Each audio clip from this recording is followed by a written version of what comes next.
On your mark, get set. Let's go. I can't do it. We'll do it live. Do it live! I'll write it and we'll do it live! Mister, will you please wake up? Montana looking, throwing in the end zone. Caught it! Right. Palmero over the head of Jenks. Uribe charges, throws, out! And the White Sox have won the World Series. And that'll do it. It's over. The Golden State Warriors return to a familiar place. They're on top of the NBA world. We're down to 2, now to 1. Here's Jordan. Yes! It's all over. The Chicago Bulls. This is Snowman in the Morning. Hey, this promises to be fun. Oh, yeah! How fitting we end the intro with the greatest player to ever play NBA basketball, or one of two, in my opinion. But I've said that before, and I will say it again. From the SeatGeek Noisy Dragon Studios, I say to y'all, good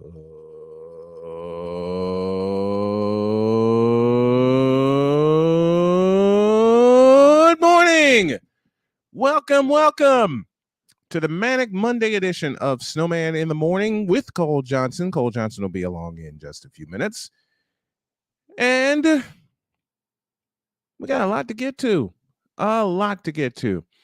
First and foremost, let's go to the Fanatic Feedback Zone. Victor Locke joins us. Manic Monday is in the air. Good morning, all. Good morning to you, Victor. And the Hawk TV joins us. Good morning, everyone. Hey, Hawk, nice job by your Washington Redskins in getting the win over the Atlanta Falcons yesterday. That final was 19-13. We got a lot of football to discuss. And as we often do, let's start with the whip around.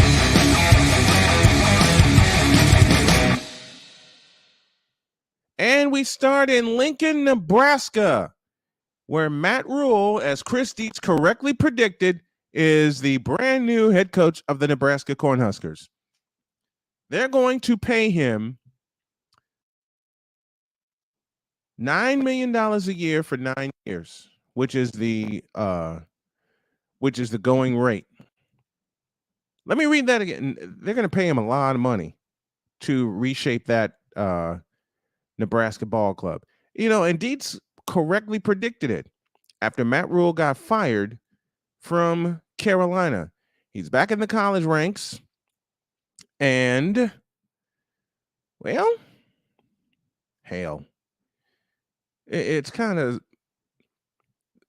if you really read between the lines or read the tea leaves, as people often say, you kind of saw it coming.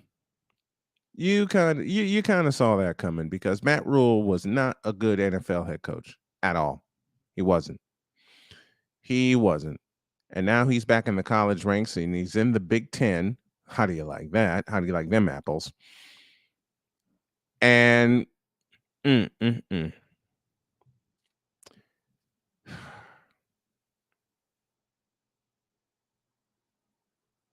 do you do? But we'll talk more about that throughout the course of the week. Let's continue. As we continue the whip around presented by Fanatics. Good morning, Cole. Good morning, sir. Fix your mic. You hit the wrong mic again.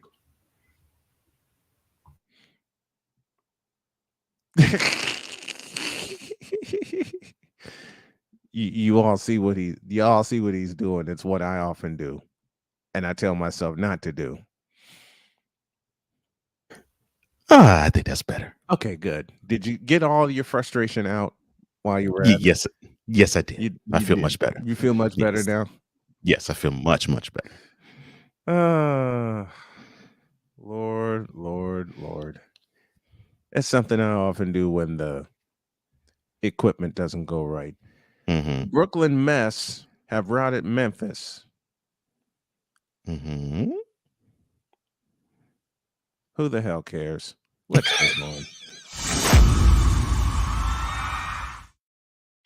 Oh, Kyrie is now playing for the Nets again.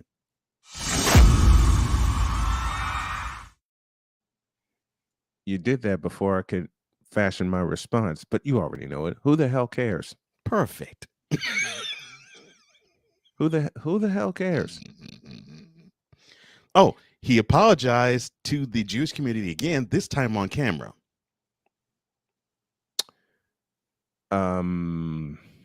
Wait a minute. Kyrie, this is for you.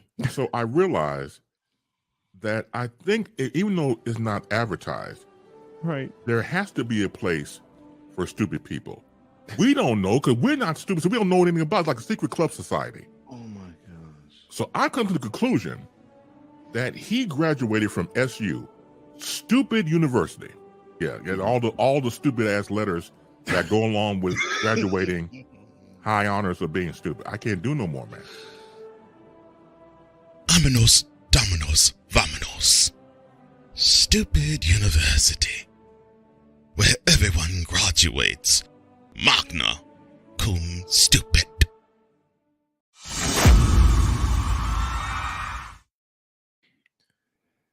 Thank you for that. Mm-hmm. Now they're saying Garrett Cole is the worst cheater in Major League Baseball history. Yeah, this was a charge from the Blue Jays ace Alek Manoah. Aha. Yeah. So obviously there's I guess a rivalry of sorts between the Yankees and the Blue Jays. Other than the fact they play in the AL East, I don't know what type of rivalry we're seeing. There's no rivalry there. But it feels like it's ace to ace jealousy if I were to really poke some fun at it. So Manoah was a guest on the latest installment of How Hungry Are You? It's a Sportsnet show. And it I think it's hosted by Serge Ibaka, who's of course center of the Bucks now. So in between drinking cricket tea and eating fish sperm, Ibaka asked Manoah a few baseball related questions. You know, how he felt being in 2022 All-Star. Mm-hmm. Let me see, how excited he was to meet his All-Star teammates. And then it devolved into a conversation between him and Garrett Cole. So in August, when the two teams played in New York,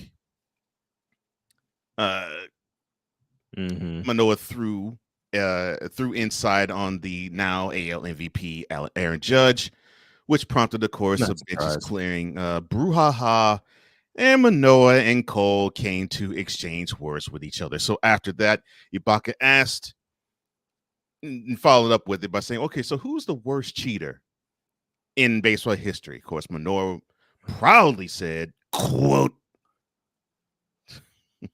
Garrett Cole. He used a lot of sticky stuff to make his pitches better, and he kind of got called out for it on it. Close quote.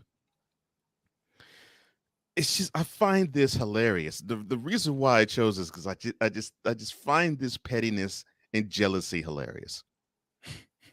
How could you be a grown man and you do this? If it is a true charge, just go to the Major League Baseball office and say to them, why would you want to get on a show and just basically say, yeah, this guy's a jerk, and yeah, he's the biggest cheat of them all. Yeah. Oh. Yeah. Stupid. Okay, if he is the worst cheater in Major League Baseball, not only would you go to the offices and say, look, I don't like this guy, you'd actually have proof. Thank you. And Alek Manoah, you don't have any. Period. Nope. Back to Nebraska. The day that Matt Rule got fired, our buddy Chris Dietz correctly predicted he would be the head coach of Nebraska. And I agreed. Guess what? Why do they want him in that program? They want a big name. They tried it with Scott Frost. That failed. They're going to try it with Matt Rule. That's going to fail. It's going to fail miserably too, because his style of coaching doesn't fit what that program supposedly is about. Yeah, supposedly being the operative word. And of course, when I say it, and of course, you know exactly the era I'm talking about. You know, when you had Tom Osborne at the sideline, that team hasn't resembled looking like that in 30 years. Yeah, it's all an air show now. Oh, they want it to be an air show, and that's a mistake. That's not Nebraska football. No. Nebraska loves to pound you. Yeah. Nebraska loves to beat you up in the trenches. I mean, offense and defense. Right. Because that college used to be offensive lineman U. And it was because they always wanted to cram it down your throat with a running game. Not only offensive linemen, but fullbacks. Tom Rathman, anyone? Yeah. And I can say this also, Roger Craig, anyone? Because a lot of people don't know. Halfback Roger Craig started as a fullback. Yep. Not only at Nebraska, but when he got to the 49ers, he started as a fullback, and Wendell Tyler was the tailback at the time. Wendell Tyler. God, I haven't heard that. Yes, that number 26, Wendell Tyler. Oh my gosh, I haven't heard that name in a minute. 2 Super Bowl appearances, 1 Super Bowl win. That, of course, was 1984 when they beat down Miami. That'll conclude our whip around for this morning.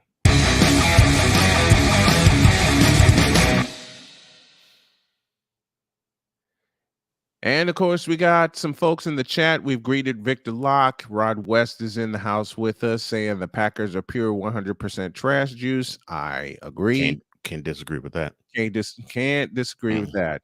Victor Locke says, call it a hunch, but I'm starting to think that a return to form for NFL offenses, i.e. Detroit, but it's not going to happen anytime soon. Not in full. I think you're starting to see offenses starting to run more. The problem I have, though, is these offensive coordinators are wanting to run more and involve their starting quarterbacks in the running game. Lamar Jackson, anyone? And that's going to come back and severely bite them in the butt. Justin Fields, anyone? I mean, even in the game plan yesterday, we'll talk a little bit further about this in the bottom of the hour. Even the game plan yesterday, the Bears executed. They actually had a couple of quarterback runs with Trevor Siemian. Trevor Siemian? When have you ever known this guy to scramble?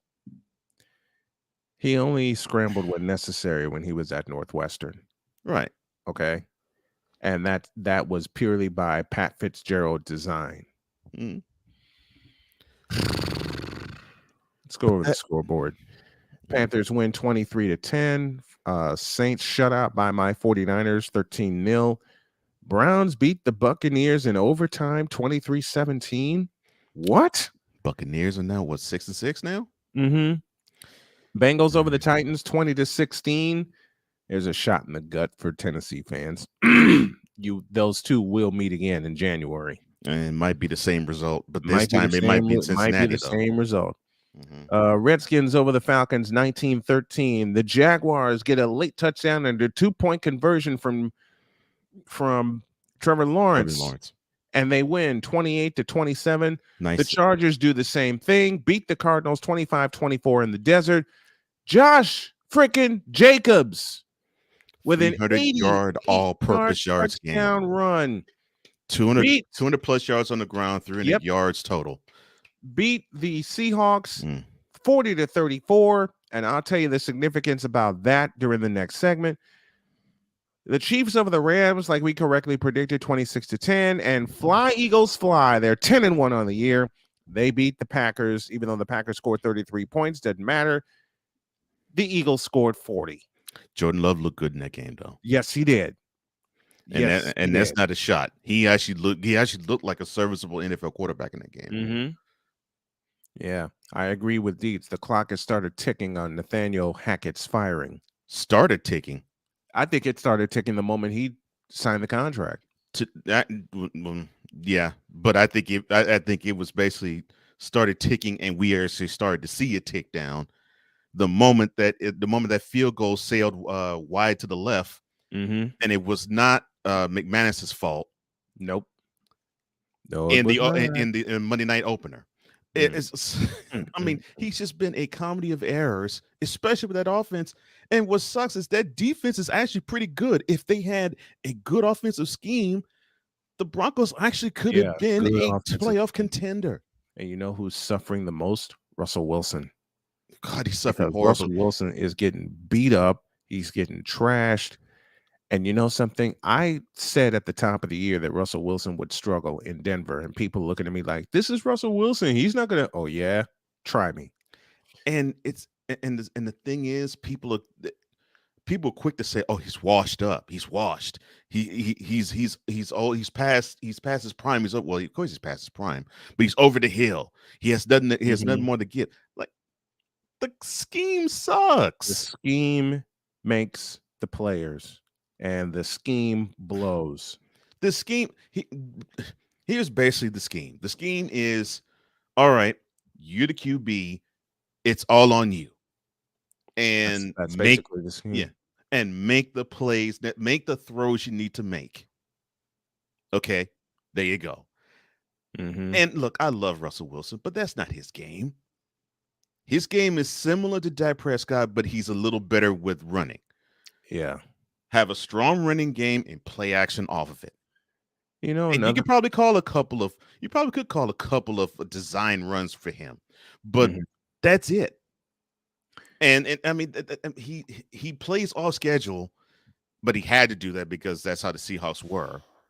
But and you blame Pete Carroll for that. Yeah, you absolutely blame Pete Carroll for that. Yeah, but yeah, but the thing, Hackett was the offense coordinator of the Packers, and basically their offensive scheme was let Aaron Rodgers air it out, and of course they had Devontae Adams at the time. Yep, you know, just have just run 2-3 plays with Devontae Adams, and everything else. Well, all right, whatever you want to do, Aaron, it's all you. Chris Dietz again in the chat in our Fanatics feedback zone. The difference between then and now, they have tried to make excuses for him after losing to Carolina. Those excuses have run out. I'm not making any excuses for Russell Wilson. I'm not making any excuses for Russell Wilson. I never did when he was in Seattle, and I'm not making any now. No, Russell Wilson is not good. The scheme sucks. Pete Carroll's scheme sucked ass the second part of Russell Wilson's time in Seattle, and he wore out. He wasn't useful anymore. And Seattle thinks Geno Smith will lead them to the promised land. I'm listening, joining us. Good morning to you. How you doing? I'm listening. Well, so far that might be true.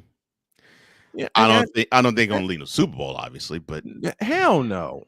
You know, it's Geno freaking Smith. It's Geno Smith. Does that tell you everything you need to know? Yeah, but it's Geno Smith. But now we're starting to see the original Geno Smith show up. Let's take a break. I'm credit though. 6-5, getting them to 6-5. I did not see that, but yeah, I agree. And now they're about to fall on their ass. Yeah, it's unfortunate, but you trusted Geno Smith. I should tell you everything you need to know. Let's take a break. When we come back, I warned y'all about my 49ers. No one wanted to listen. That and more when y'all get back. The World Series is underway, so is the NFL season, the NBA season, and yes, there's actually hockey with the NHL. Where can you support your team and your favorite player? By going to Fanatics. Go to snowmaninthemorning.com/fanatics. That's snowmaninthemorning.com/fanatics. Select your favorite jersey or your favorite gear from your favorite team or your favorite player, and you can support not only your favorite team or favorite player, but you can support this morning show as well. Go to snowmaninthemorning.com/fanatics, and you can support anybody involved in sports. Oops. A little premature with that. Sorry. I got too many buttons over here. Yes. I have entirely too many buttons. Let's try it. We'll try this again. Back in a moment. This is Snowman in the Morning.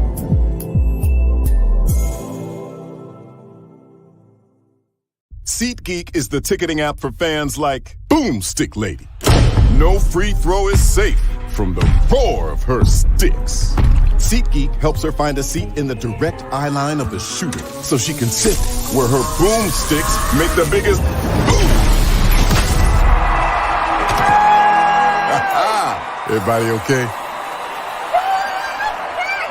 SeatGeek handles the tickets to sports, concerts, and more, so fans can fan. Have you had a chance to visit the brand new Snowman in the Morning shop yet? You haven't? Then what are you waiting for? Go to our new web address, snowmaninthemorning.com/shop. That's snowmaninthemorning.com/shop, where you can shop for all kinds of items like a coffee mug, a t-shirt, a sweatshirt, a book bag, and everything else that you need to have the same outfits and the same gear that the crew has. And with each purchase, you will be helping the Snow Strong initiative. We got a lot to do in a short time to get there. Go to snowmaninthemorning.com/shop and get the same stuff that the crew has. And when you do that, tell them Snowman sent you. Thanks.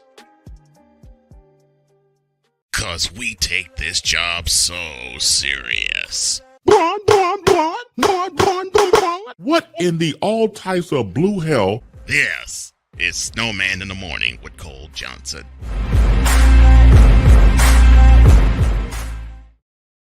It is indeed Snowman in the Morning with Cole Johnson on this Manic Monday. Glad to have y'all with us. If you like the content, you can drop a like and subscribe if you're watching via YouTube, and you see the Cash Apps at the top of your screen. Help a couple of brothers out as we're trying to really make this explode. Speaking of explode, didn't I say a couple weeks back when everybody was praising Seattle and downing San Francisco that the 49ers would be just fine and they would be at the top of the division soon? Did I not say that? Well, at that time they were at the top of the division. So, yeah. But people were writing off the 49ers, mostly due to injury, but people were writing off the 49ers. And well, let's be honest. They're writing off the 49ers because of number 10. Mm-hmm. And what's happened since then? Let's see. A W before the bye, a W after the bye, and then the Seahawks gave you an L in Europe. They come back home and they give you another L. That sounds about right? Yeah, that sounds right. Meanwhile, Jimmy G and the 49ers win in Mexico City, and they shut out New Orleans. Now, I'm going to make a statement that'll lead to my take here in a moment. The 49ers are winning because of number 10. I know you might make people upset now. I don't care. I don't freaking care. Now, give me my take.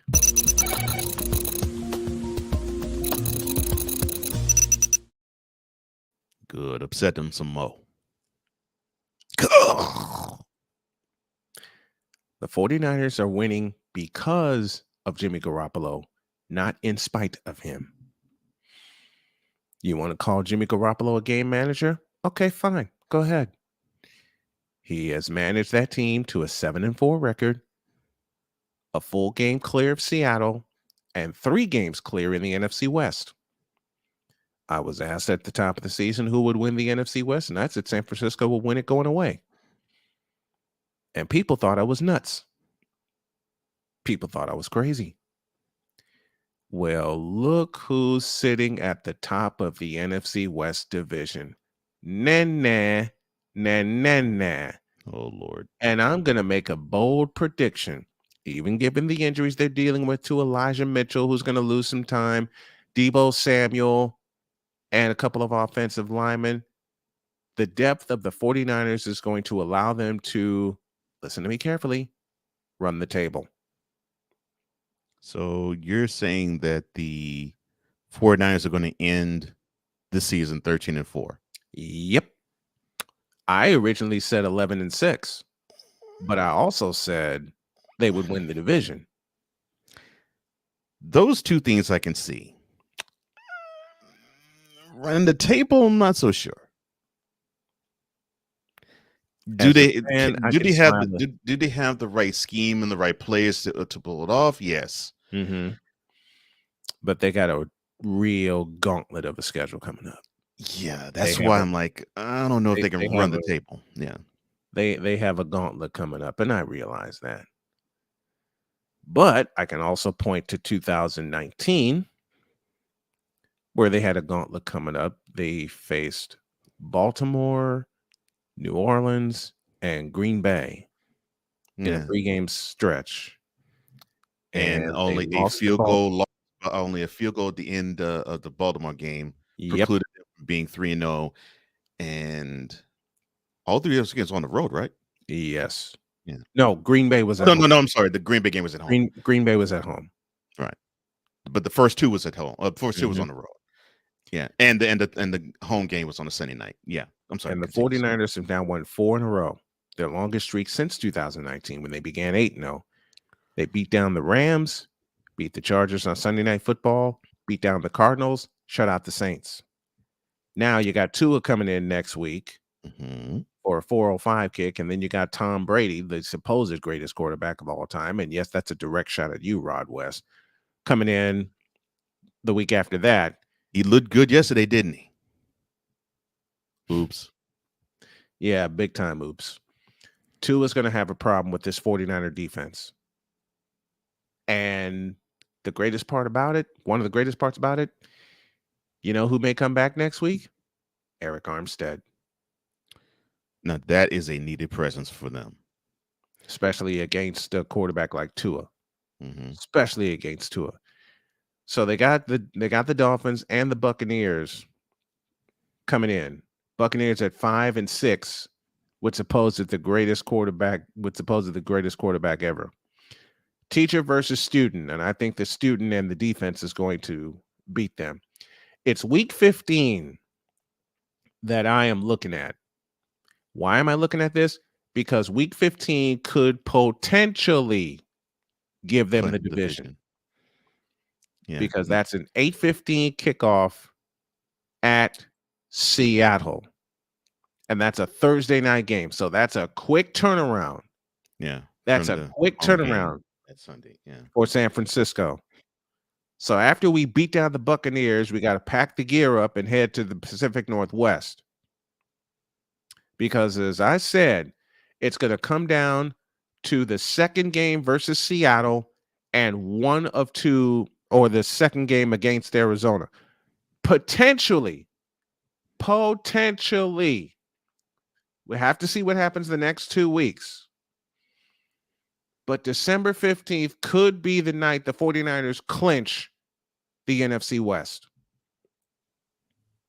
Now, I know the Seahawks have somewhat gotten their act together with the running game, but you're facing a team in San Francisco that has had one key thing happen. They got healthy. That helps. They are getting healthy at the right time. And we got to fix that. We got to fix that second board because I love the stuff that you uploaded. So I'm going to allow you to go in the lab and fix that second board. Going to be a little more consistent, folks. But as I was saying, December 15th could be the night that the 49ers clinch the NFC West. Why am I saying that? Because they have won their first 4 games. They swept the Rams. They beat down Seattle in week 2. And they beat down Arizona last Monday night.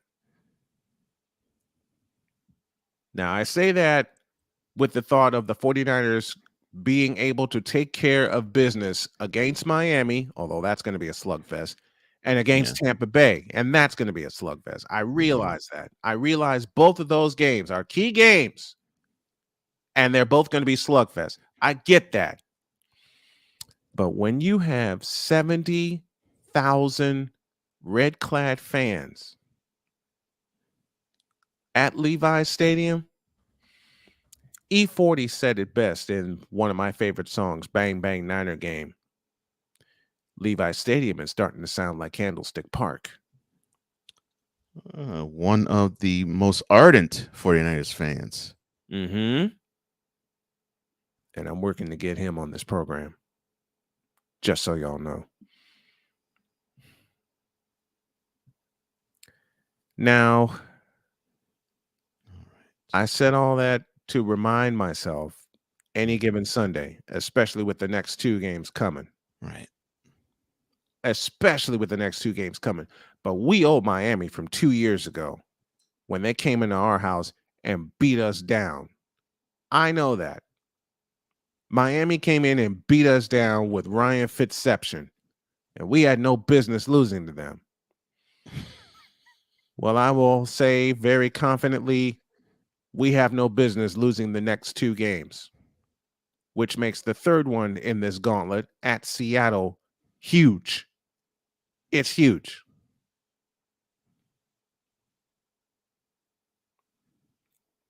There's a potential, and I will put this word in my sentence, there's a potential for the 49ers to run the table. And I say potential because, again, Tua is Tua, and that's the Dolphins. And we got a couple of former 49ers, Raheem Mostert and Jeff Wilson Jr. returning back to Levi Stadium.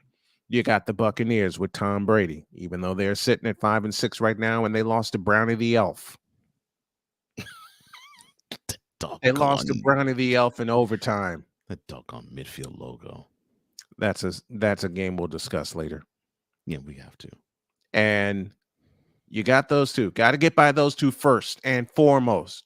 Doesn't matter if we only score 13 points or if we score 33. And shut up, Rod. Take that. Your quarterback sucks. And we're going to beat him into submission. Oh, no. Oh, yeah. Oh, I said it, and I'm going to say it again. We are going to beat Tom Brady into submission.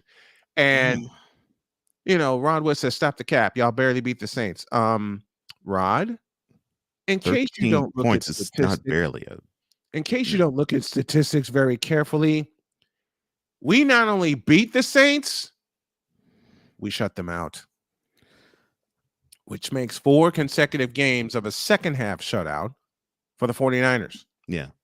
I was going to say the one key thing that is in your favor in your argument is that defense is starting to have that feel of the second half is ours, and that they feel as though it's an insult if an offense actually operates successfully against them. Then just ask the Chargers, just ask the Cardinals, just ask the Saints. And remember, the Saints had the ball in a goal-to-goal situation in the second half, not once, but twice. And the second time, Kamara had the ball at the 1 and boop, coughed it up. He all of a sudden caught a cold and coughed up the football. I echo the words of one Richard Sherman, who has a fabulous podcast on the volume. 3 words should frighten the daylights out of the Dolphins, the Buccaneers, and the Seahawks. And those 3 words, Nicholas John Bosa, the unquestioned leader of that 49er defense. Now, somewhat playing devil's advocate, but this actually is a true point. And morning to you, Ken Sean. Morning, he finds that only Tyreek Hill and Waddle can stop themselves, which that is somewhat true.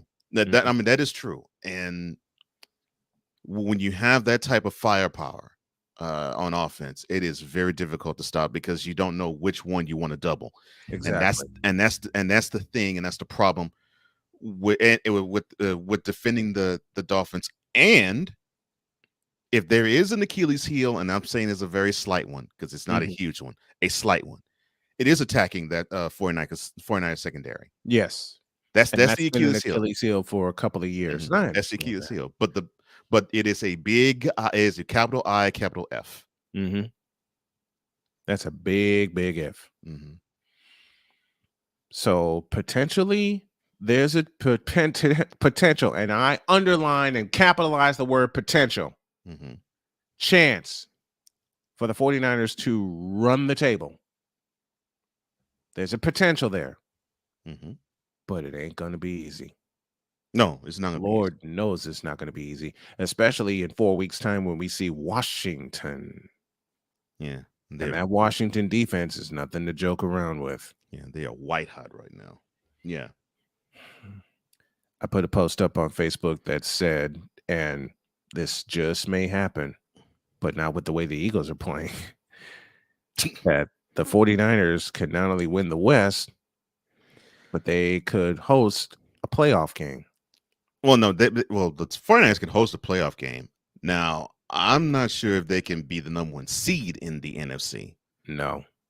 I think what I saw last night. short of having the whole Eagles squad just be riddled with injuries. Be hit with injuries. And that's not going to happen. So I don't see them falling back. The potential is we're going to have to go to Philadelphia. Yeah. And if those two teams meet in the playoffs, it's going to be in Philly, I think. And I said since the top of the season, it'll be Eagles and 49ers for the NFC Championship, and people called me nuts. But for now, because people that is Snowman's take. What is yours? Yeah, you timed that perfect because I was about to make you vomit and say the people think the Cowboys going to beat the Eagles, but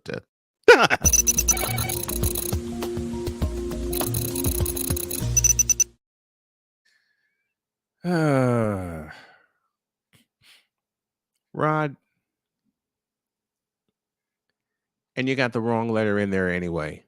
Learn your quarterbacks before you trash them. I'm taking Mac Jones over Jimmy J and Tom Brady over Joe. Jimmy J. Okay, we've had this argument before. We talking about Gerald Jones? We've had this argument before. And happy birthday, Andrew. Talking about Jimmy Johnson. Talking about the former coach of the Cowboys. Mm-hmm. Okay. Yeah, because Rod doesn't know his quarterbacks. Happy birthday, Andrew, and good morning to you. Happy birthday, Andrew. Sean. Thank you for joining us. Sick Diggy, good morning to you in Norway.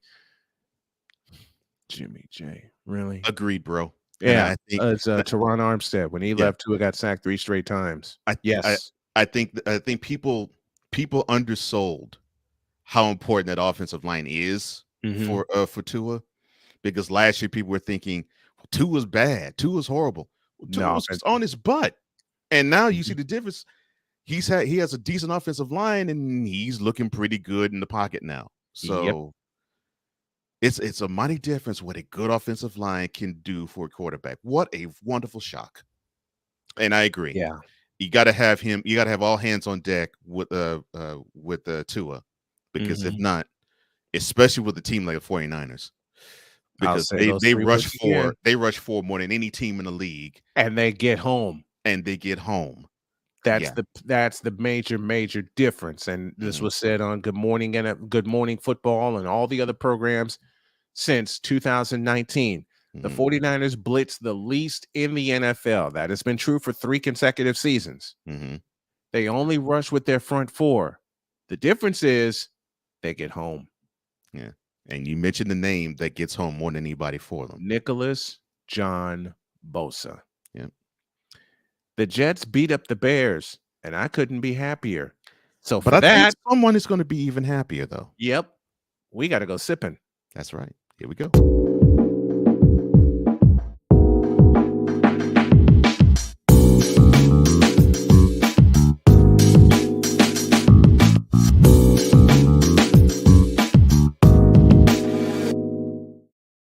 And the man who was getting his roll on before sipping his cup of coffee is one Ryan McCarthy of No Credentials Required. How are you, sir? What's the brew this morning, my man?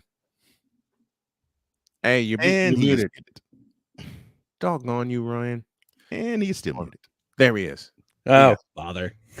I mute myself when I come in because I don't want people to, I don't want people to hear me breathing in the background. So, hey, we understand. We totally understand. I know it's not that kind of podcast. This is YouTube, not OnlyFans, but coming soon to OnlyFans. Coffee with McCarthy. Get your hot, steamy cup every morning. Oh my gosh! Oh boy! Yeah, you are. That's a commercial. That's a commercial. That is a commercial. That's a commercial. I'm sorry. That's a commercial. Unfortunately, yes, that is a commercial. Ryan McCoffey joining us. What's the brew this morning, my man? Death Wish coffee medium brew. Ah, cool.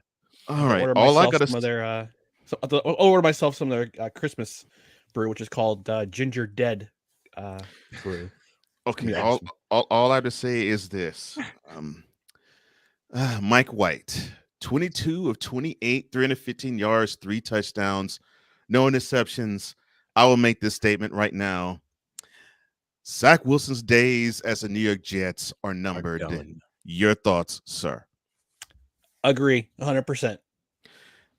And in the broadcast, a brilliant point was being made. Early in the season, the wide receiving core was actually complaining individually, complaining to the staff that they weren't getting touches. Colt, you're in my head. You're in my head, dude. Ryan, I got in your head last week, and now you're in my head. Ryan, right. We're take even. that point. Take that point and run with it. The floor is yours. 10 different receivers saw the ball yesterday. Yeah. Yep. And you know what? It wasn't the problem. Wasn't the receivers? No, the problem was Zach Wilson. Yes, Zach Wilson was the problem. Finally figured it out. Zach Wilson is going. You know what? I'll make a prediction. You know where Zach Wilson's going to wind up going? Carolina. CFL. Oh, well, first Carolina, and after 1 week and that doesn't work, he'll go to the CFL. But who'd pick? You know what? Let's that torture Zach offense Wilson. Looked absolutely beautiful, man. Yeah, it looked beautiful. I was with my parents yesterday cleaning there. Bears. I'm so glad y'all beat the Bears. Me too. And, this was supposed to be a winnable game, and they did. And I have a couple of selfish reasons as to why I'm glad the Jets beat the Bears. I have some very selfish reasons. Being a former Chicagoan, a native of the city, I had some Bears fans get a hold of me, and they said that they were going to beat the Jets yesterday, and I laughed in their face. With what? And I said, I said, how the hell are they going to beat the Bears when their best weapon is done for the season with an injury? And he said, well, you can't say that Justin Fields is done. Have you seen his shoulder? Have you seen his injury? Yeah. I mean, last week, did you see him go like this last week in Atlanta? You knew he was going to have a shoulder. He's going to have a bad injury. Justin Fields is finished. And I will say this out loud. Zach Wilson is finished as a Jet. He's done. He's done. D-U-N-N, done. Oh, man. Yeah. Best performance by the worst offense from the offense last week, and they now turn the best performance of the year this week. Which prompts this question. Does Mike White start the remainder of the year for the Jets? Yes. Emphatic. I say that emphatically, yes. How could you not, man? How could you not start the rest of the season? I mean, forget the stats. The team looked like they actually felt solid with him under quarterback. And not only that, they felt comfortable with him. They've turned to him to be a leader, and Mike White obliged. No, well, not just obliged. He was there. He was there. He was it for Mike White. Did you see the post game interview? Did you see the post game interview? He gave love to the team. Tim Oliver was interviewing him, and he's starting to say something. All of a sudden, like his entire team, his tight ends come over, his offensive line come over. Hey, they start shaking him. Bad sign for Wilson. Bad sign for Wilson. Zach Wilson is done. That's a bad sign for Wilson. But here's my question: who'd pick him up? Who would pick up Zach Wilson? Matter of fact, I'll change the question. Who would want to pick up Zach Wilson? That's my that is my that silence tells you everything. That silence tells me everything I need to know. Who would want to pick up Zach Wilson? When you have a QB that does not want to take ownership for a massive failure, and in a winnable game against in a winnable game, and not only that, you throw the defense under the bus. And oh, by the way, that happens to be the game where his defense was the reason they were in the game. And the defense held the Patriots, listen carefully, Rod West, until the final play to 3 points. 3. The defense held them to 3 points. The special teams gave it the other 7. But the defense held your beloved Patriots, Rod, to a field goal. And good morning, Wise. Zach Wilson decided to crap on the defense for giving up 3 points. For giving up like, 3 points. May I go ahead, quote what he said? May I quote what he said after he was asked if he let the defense down? Please do. Oh, please do. Please do. Quote.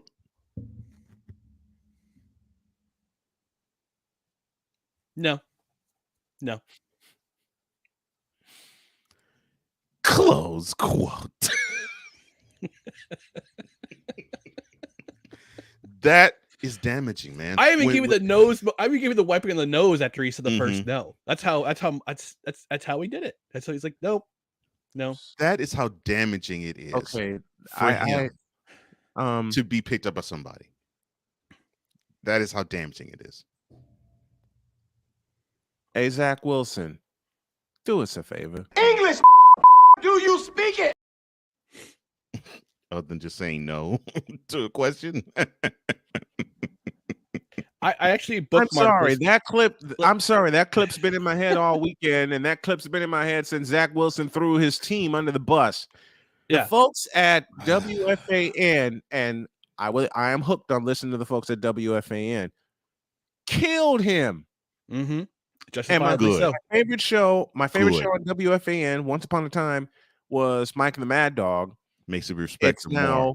Carton and Roberts. Makes me respect them more. Yes. And you know who's going to be on this morning, and I hope to catch him. Does the name Joe Beningo mean anything to you? Oh, the pain. Oh, the pain. When I first listened to Joe and Evan, and they killed the Jets after a loss, I cracked up laughing because Joe Beningo with his Jets is like me with my 49ers. And I've had so many people tell me, well, you don't talk about the 49ers much. Yes, I do. Good and bad. Yes, I do. You don't? They tell McCarthy. They told me a lot of things. They told me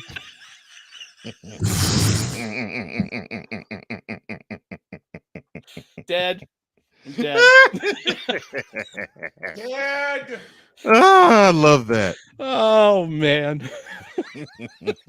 Cole, you're Cole, this is for you. English, do you speak it? Guilty as charged on that one. Oh my gosh, that's funny. What? I can't believe that. I can't believe it. I can't believe he did that. That's okay. I still love you, Cole. Sorry about that, Ryan. I think Cole did that on purpose.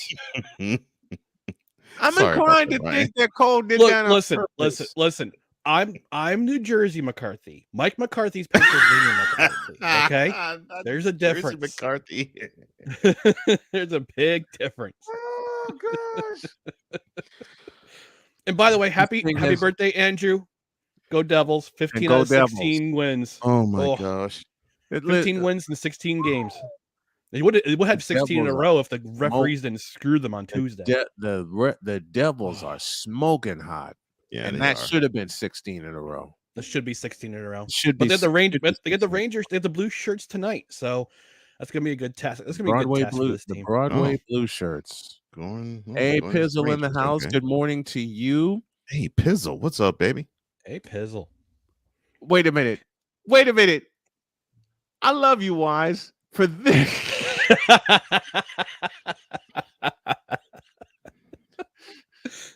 Oh, who told this lie? Oh, guys, I forgot to ask you your receipt. Your receipts, please. Your receipts. For what? Just cause. I'm like, we picked the Jets for what? We ain't gonna pick those. All right, fine. We ain't gonna pick the I Bears. picked the Jets to beat the hell out of the Bears. We weren't gonna pick the. We weren't All gonna pick right, the okay. Bears. I'm sorry. I'm so used. Even if Justin Fields was starting, I wasn't picking the Bears. I'm so used to getting the receipts. I just. Oh, I know.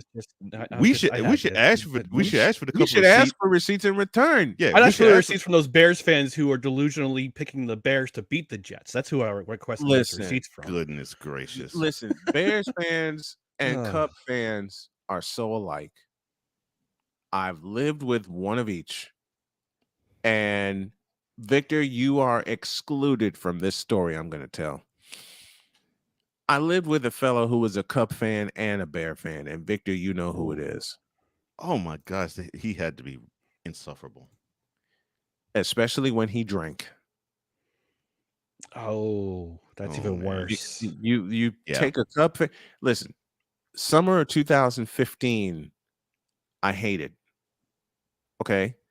So not even a World Series year. Listen, wow. Tail end of 2014 and all the way through 15.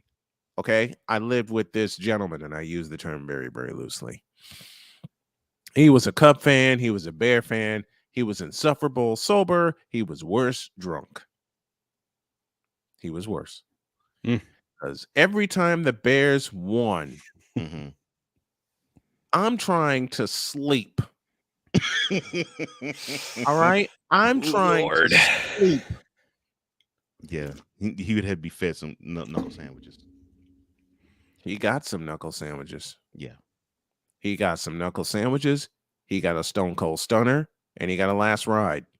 Now, granted, I planted him on the bed with that last ride because I didn't want to break every bone in his body and wind up in handcuffs. But I did drop his ass with a stone cold stunner. Period. I'm collecting receipts for the Jets. No problem, Wise. All right, fine. But you know what? I'm gonna collect some receipts from both you and Ryan for both the Patriots games. I'm collecting receipts for my 49ers. I thought I gave a receipt, but so Ryan, give it to me. Here you go. Thank you very much. And I'm doing that just because. It's fun when we have Ryan on this morning. But back to doggone right, Victor. Doggone right. Hands on sight. Hands on sight. Absolutely. You act a fool, they catch hands. Yes. Go ahead. Back to my story of dealing with a Cub/Bear fan mixed into one. When the Cubs played, and this is the year they reached the NLCS 2015. Yeah. They beat the Cardinals in the division series, and oh dear. Oh, of course, I know you probably didn't hear the end of it until February. Do you know how many headphones I went through just in that World Series run or that NLCS run? I looked him dead in the face and I said, you guys will not reach the World Series. And of course, he referenced Back to the Future Part 2. And he said, this is the year we reached the World Series. I said, well, unless you have some pitching and unless you grow a bullpen in the next 7 days, you all are going to get your ass kicked by the New York Mets. And at the time, the Mets were tied with the Dodgers 2 apiece in that series. He said, you're actually picking the Mets to beat the Dodgers? Hell yes. And he says, why? Because I'm sick and tired of you, especially talking about the Cubs being the best team in the National League when the best team in the National League was in New York. All right? So kiss the back of my fat ass. And he says, all right, let's make a bet. Talk to me. I will take you out for dinner if the Mets win. You're on, motherfucker. I never did get my dinner. I was about to say cut to when the Mets did win that series. Yep. I never did get my dinner, and here's why. He and the young lady I was dating at the time were in cahoots. Oh, I drove back to the house and he says, get out. I get all my stuff. I put it in the trunk. I walk back to him and he gives me this sarcastic, I hope everything works out for you. I closed the door and wore his ass out. Flipped him off, drove away, and listened on the road. And I got the WOR feed. Good morning, Sheed. Sheed, we here in the house with us. And I listened to the Mets feed. What's up, Sheed? And to hear Howie Rose say in there strike 3 called and me laughing on the way to Laporte. Now, all you Cub fans, bite me. Oh, and speaking of receipts, Mr. McCarthy, for y'all beating the Bears, even though I picked the Jets to win, there you are, sir. Oh, thank you, sir. You're welcome. Now tell everybody where they can order that fabulous coffee. Deathwishcoffee.com, of course. Cool. You can also find it on Amazon. I think you guys also get it on Amazon too, if I'm not mistaken. But I'd rather have you get it from Death Wish Coffee because they're actually a local business in my area. They're actually right down the road from where I live in a town called Round Lake. So, but yeah, order from them. They're awesome. Nice work. Coffee with McCarthy, brought to you by Death Wish Coffee. Go to deathwishcoffee.com and order your holiday brew, especially now since Christmas is on the way.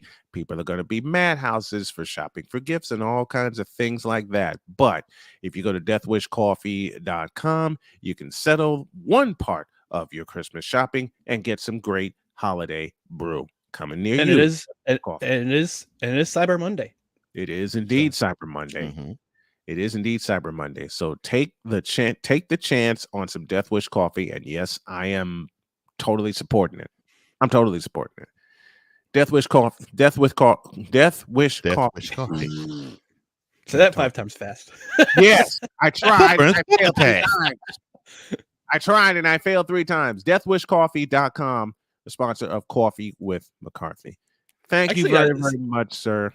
Before you go, I gotta give a shout out to Sick, who had a nice little possible commercial. One of the comments is he says this segment is This segment of Coffee with McCarthy is brought to you by Beatdown Brew, the coffee with a kick and a punch. Love it. Beatdown Brew. Hey, there we go. Beatdown Brew.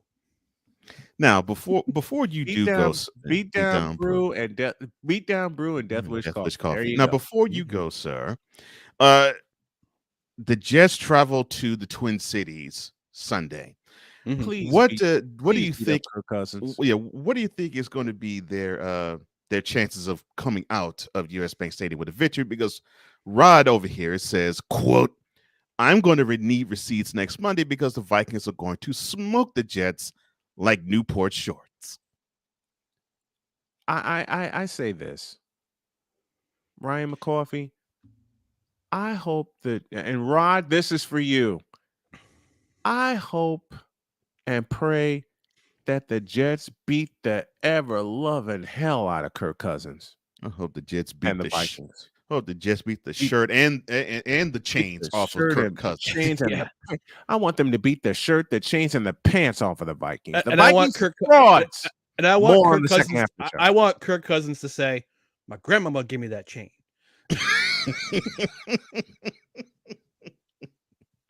I love Friday. That's a great movie. I love it. Thank you, Ryan. We appreciate you, thanks, brother. fellas. Love you. Victory Monday tonight at 8:45. I'll have a new episode of Have Another Donut this week, and no crunches required. The live show tomorrow at 7:00. For everyone who was able to join the Thanksgiving stream, thank you for stopping by, Cole. Thank you for stopping by. I appreciate you. Actually, I also appreciate you jumping in the comments and talking about our food rankings. So that was I love it. That was a fun time. You did a wonderful show, man. Thank you. I appreciate it. You were wonderful at what you do. I had a chance to stop by the Thanksgiving stream briefly, but hey, it was fun.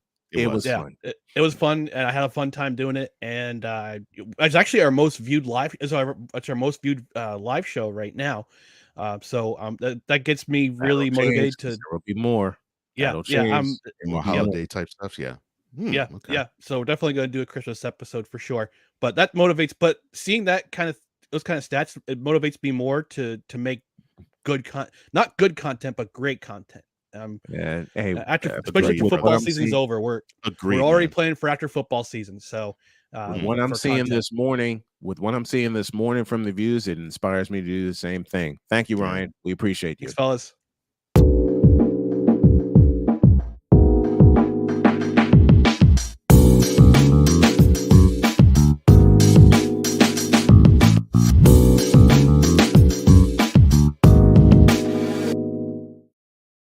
Time for hour 2 of this Manic Monday Spectacular, and it starts right now. Succotash. On your mark, get set.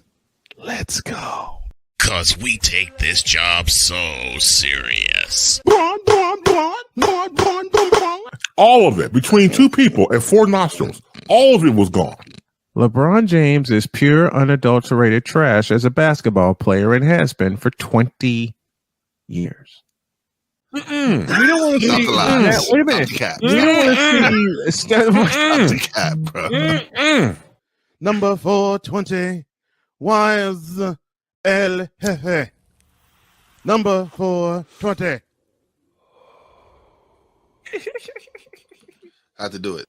Oh man, I thought I missed it. What in the all types of blue hell? Yes, it's Snowman in the Morning with Cole Johnson. It sure is. And it's hour 2 thereof. Michael Jordan is the greatest player to ever play the game. Period. Why there's a tie. There's actually saying this. There's a tie. I know who's the greatest is Kareem Abdul-Jabbar. Okay, so wait.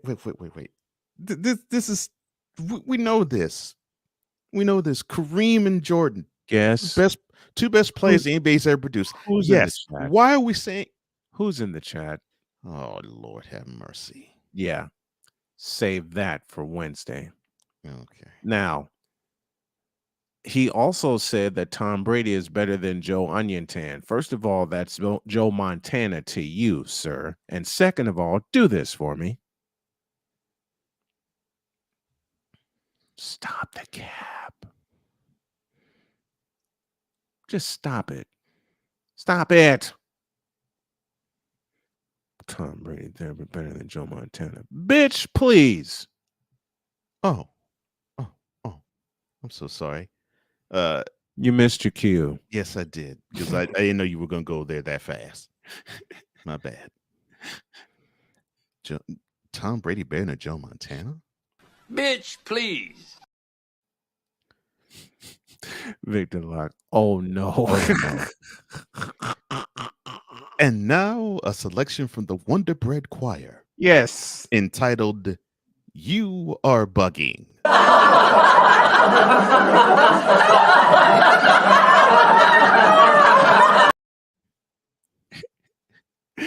I love it. And Rod, I hate saying no. I love saying this to you, but to think that Tom Brady's better than Joe Montana, you tripping. I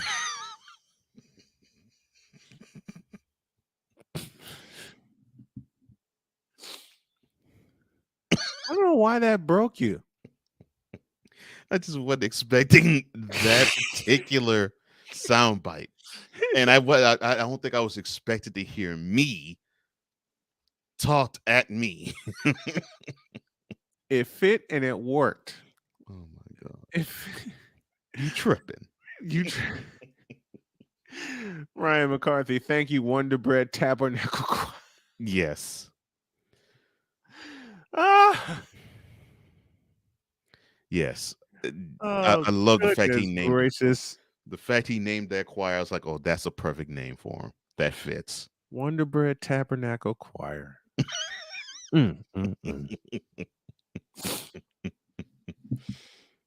Oh, gracious. Now, let's get back into football talk. I'm feeling the abuse over here. I know we suck. At least, Victor, you're logical. No, listen. listen, Victor. At least when it comes to the Bears, you actually have some sense. Yeah, you And know you what you're talking about with the actually Bears. know what the hell you're talking about. Unlike most Bear fans I know, like they've been delusional since 1985. Like this, for example. You knew, and you still know that the Bears aren't going to go anywhere unless they actually put a decent front line in front of Justin Fields. Yet you understand they have 5 300-pound mannequins in front of them. Well, how many times have we said that? How many times have we said that? Now we're boys. We're boys with a fellow content creator. Mm-hmm. He is a huge Bears fan, mm-hmm. and he rides so hard for him. He actually put out a Justin Fields apology for him. I'm like, what do you got to apologize for? I mean, the only reason why the Bears are even in games is because you got to force Fields to run for 100 yards in the game. You converted your quarterback into running back. Congratulations. You forced Justin Fields to run for his life. You force him to be a running back. Congratulations. In a year, Justin Fields is out of there. Right. Because a quarterback is not built to take those types of hits. I don't give a crap who you are. Justin Fields will not see the field for the remainder of the season, given that shoulder injury. Yeah. I don't give a crap. Given that shoulder injury, Justin Fields for this season is finished. Yeah. Done. Finito. Okay. Now, while we're talking Bears, I'm afraid of the song sick. Go ahead. While we're talking Bears. Why don't they use David Montgomery? Why don't they run him 30 It looks times? like their offense runs better when he runs the ball. I don't understand it. I don't understand. I got to climb into Matt Eberflus's head. I don't understand why they don't run Montgomery more. Climb into whose head? I'm sorry. The head coach of the Bears. Who the hell is he? I won't mention him by name. I'll mention him by title. Since you don't know who Matt Eberflus is. And I know he knows. I'll repeat my question. Who the hell is Matt Eberflus? But it doesn't make sense that the offense seems to run better when he touches the ball 20 times. At least that many times. And he actually knows how to hit holes. So to me, I would think they turn the ball. Look, get out of the pistol formation. Right. Employ a fullback. Put that quarterback under center. Yeah. And give the ball to David Montgomery 30 times. Put that QB, put that QB under center, and then have him turn around and put in the breadbasket of one David Montgomery at least 25 times. Give the ball at least Montgomery. Listen, you want to talk trash, Rod West, about my 49ers? At least the 49ers know how to run the football well. You understand that? Last 4 games, all 4 wins. They've had at least 150 yards rushing as a team. Wow, that's messed up. Yeah, you see that? You see that too? Yes. Don't put that comment up, please. I'm not. But that's still messed up, though. Good. Oh, Lord. And since we're talking Matt Eberflus and the Bears, who the hell is their offensive coordinator? If they have one. Oh. Yeah, look that one up for me. I know Eberflus actually got the job based on the fact he actually supposedly being the operative word. It was a hot coordinator. Of course, on the defensive side. I was going to say, wasn't Eberflus a defensive coordinator? Yeah, he was a defensive coordinator. He was defensive. Speaking of which,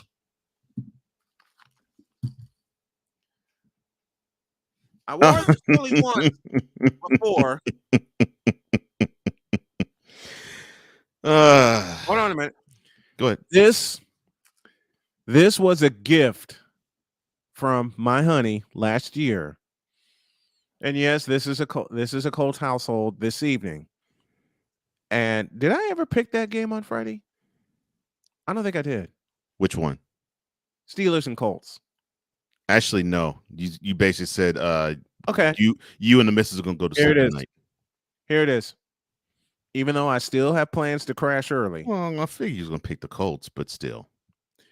And I'm hoping to get Matt Taylor on the show. I mean, we tried a couple times for him to come on here live. Excuse me. Oh hell. Hold on a minute.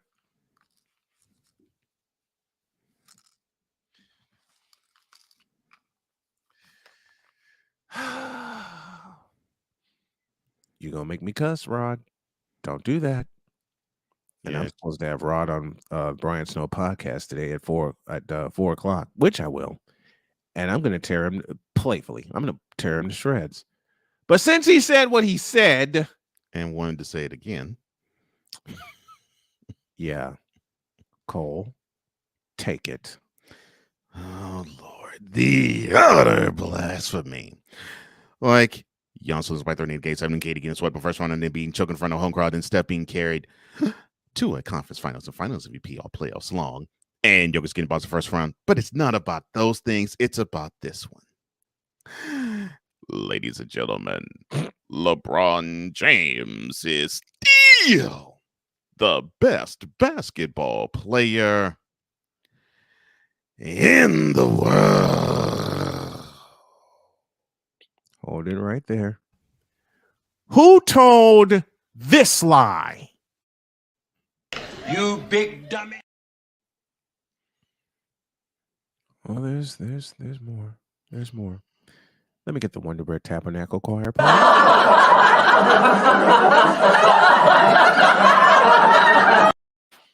And Rod? I don't remember asking you a thing.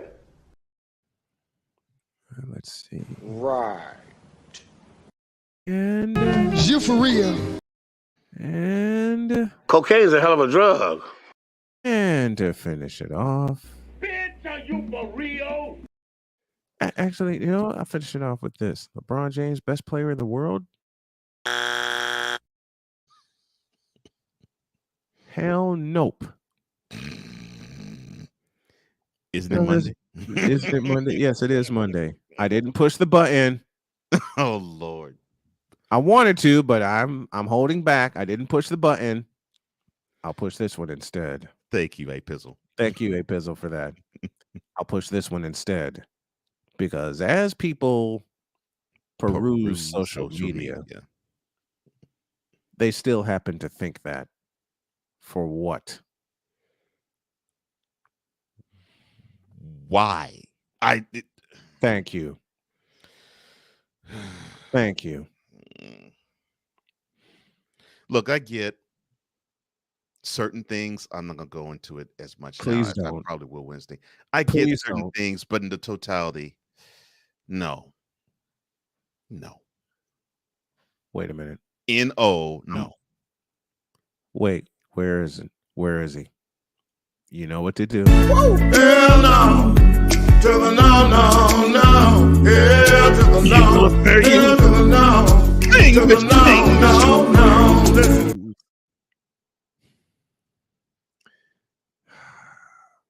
Now, Rod West, shut up. Oh, and as far as your Tom Brady argument goes, God, I love you for that. Let me do it again. As far as your Tom Brady argument goes, Tom Brady in the Super Bowl. Let me say that again. In the Super Bowl. Never did this. Rice has just set a Super Bowl record with 12 catches. He's in motion. Montana. Touchdown, John Taylor. And Bengal fans that I know everywhere hate the name John Taylor. Hell, they hate the name Joe Montana because he beat him twice in the Super Bowl. You know what? F it. Give me my take again. Oh, Lord have mercy. F it. Give me my take again.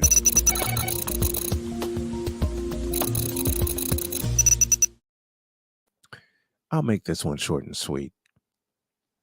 since Rod West believes Tom Brady is the greatest quarterback of all time, and he isn't. He's the greatest quarterback of all time. You climbed into my head for that button, and I love you for that. Tom Brady, the greatest quarterback of all time. My next 4 words are as follows. Who told that lie? Mm-hmm. If Tom Brady is the greatest quarterback of all time, he would have never lost to Bob Papa, Eli Manning, and the New York Football Giants. Not once, but twice. Meanwhile, Mr. Montana beat the Cincinnati Bengals. Not once, but twice. Oh, and by the way, Boomer Esiason was the MVP in 1988. Yes, he was. Oh, and wasn't Ken Anderson the MVP? No, I don't think it was. Ken Anderson had the passing title. Yeah, he had the passing title in 1981. He had the passing title in 1981. Okay. Boomer Esiason was the MVP in 1988. And Mr. Montana beat them twice. Once in the Silverdome at Super Bowl 16, and once at Joe Robbie Stadium in Super Bowl 23. And if Tom Brady is the greatest, thank you, Al High, for this, you would not have lost to a backup quarterback by the name of Nick Foles. Who many in that area called him Big Nick. You wouldn't have lost to the Philly Special. Sucker. Not only that, you wouldn't have lost to Nick Foles after putting up not 100, not 200, not 300, not 400, but 500 yards in a Super Bowl. And at the end of it, with 2 minutes left. Oh, and if I remember correctly, Joe Montana never turned the ball over in the Super Bowl. Not once. 4 Super Bowl games, not 1 turnover. Not just no losses, no turnovers. Statue of Liberty Foles. Nice one, Al. Love you, Al. Love that you Al, on, brother. for that one. Now, while I'm tearing his argument to shreds, we already mentioned that Brady lost twice to the Eli Manning and the Giants, and those 2 losses are the reason Eli Manning gets in the Hall of Fame, guaranteed. Yeah. So if he is the greatest, I guess that's one reason why he could be considered that. His foibles actually made a mediocre quarterback gain a Hall of Fame nod. Mm-hmm. Yeah. Tom Brady's the reason that Eli Manning is going into the Hall of Fame on the first vote.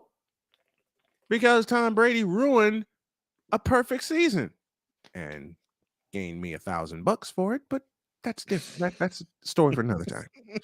I gave you Cool McCain in the house celebrating his Philadelphia Eagles. Fly, Eagles, fly. 10-1. They look good. Offense looked good last night, bro. 363 rushing yards. We'll touch that in a minute. Yeah. Now, back to me destroying Rod West and his Tom Brady is the GOAT argument. If Tom Brady is the greatest quarterback of all time, you wouldn't have lost on the biggest stage 3 times.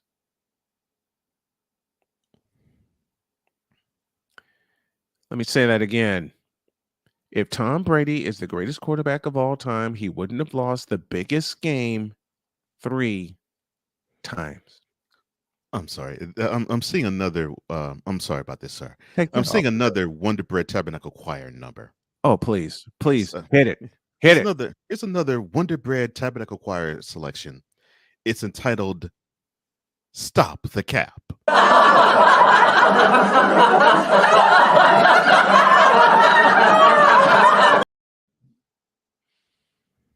You know, Bill Walsh was happy when he drafted Joe Montana. I'll say a statement that's going to piss Rod off and piss a lot of Bradyites off, but I don't care. The greatest quarterback to ever play the game wore 16, not 12. Matter of fact, the number 12 is a cursed number. Aaron Rodgers, Tom Brady, greatest quarterback to ever play. My ass. And by the way, Tom Brady may have 7 Super Bowl wins, but I'll go back to a familiar point. How many L's did Brady take in the Super Bowl? 3. This is the reason Mr. Montana is known as Joe Cool.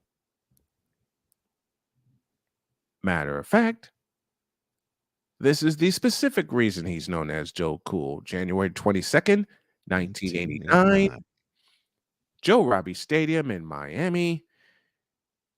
Dick Enberg said that that Bill Walsh has his team 10 yards from a victory himself.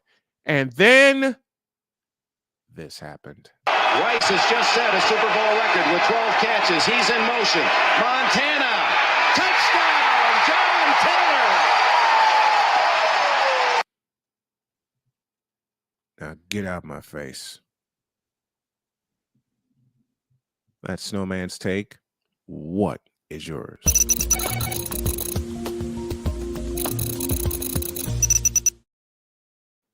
And the clip that you heard, Rod, that was the last game that Bill Walsh ever coached in the NFL because, as Dietz so eloquently stated, it was George Seifert at the time Montana left the San Francisco 49ers, not Bill Walsh. So get your facts right. Ben Sutterth in the house with us. BS3, what's up, man? Salute to you. 2 wins last week. I know you happy that your Cowboys are riding high, man. Didn't Bill tell Tom to go screw himself when the latter left for Tampa Bay? Yep. He sure did. Bill been telling Tom to go screw himself for years before even while he was in New England. Yeah. Because if most of you remember, he was trying to usher Tom aside for Jimmy Garoppolo. Mm-hmm. Matter of fact, he tried that. Bill Belichick tried to get Garoppolo under center for 3 years. But you have to thank Robert Kraft for blocking that. Robert Kraft. The one to block. Did you say Robert Kraft? Kraft, whatever. But yes. Yeah, but he blocked Bill from doing that. How about Trevor Lawrence's performance? Man. In the clutch. You know, I saw funny. As I was perusing social media. Oh, Jesus. I actually saw somebody take a picture of course, it was with Urban Meyer in the background, but Trevor Lawrence smiling in Jaguars gear. And the original post said, quote, Trevor Lawrence is a generational bust. Close quote.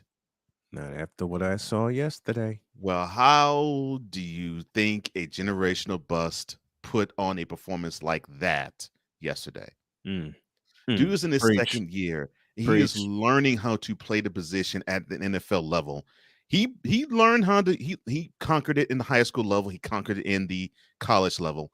Now he's trying to learn how to do it at the pro level. And no, I am not a Trevor Lawrence fan. I am not a Jaguars fan. I am a football fan. And all he's needing is talent to surround him, just like a young QB needs, because contrary to popular opinion, one guy cannot win a football game. Mm-hmm. A quarterback is supposed to have good talent around him, and he's supposed to be basically the point guard of the football team, where he gets the ball in the hands of the biggest playmakers on the squad. Jaguars are starting to get some playmakers on the team, and oh wow, Trevor Lawrence actually looks better. What a shock. Yeah, what a shock. Okay. Let's shift to the NBA's Western Conference. I'm looking at our schedule here. That's fine. And it's pretty crowded. You know, I I put that on there because, a lot of people seem to want to. I know a lot of people want to get you because they know that you are a huge Warriors fan. Mm-hmm. And I got called a bandwagoner this past weekend. I got called a bandwagoner. So you got shade the other way.